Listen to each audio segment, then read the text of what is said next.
Pernah lihat jerapah batuk? Nggak. Ya emang mereka hampir nggak pernah batuk, padahal punya leher 2 meter lebih. Bayangin kalau manusia punya saluran napas sepanjang itu, tiap debu masuk dikit aja pasti langsung batuk berdahak. Tapi jerapah, anteng, tenang, anti pilek.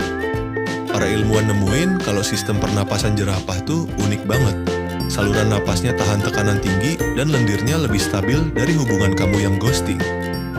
Jadi walaupun makan di savana berdebu, dia bisa tetap santai kayak di coffee shop. Sampai sekarang, jerapah tetap jadi hewan tinggi paling cool yang jarang rewel soal batuk.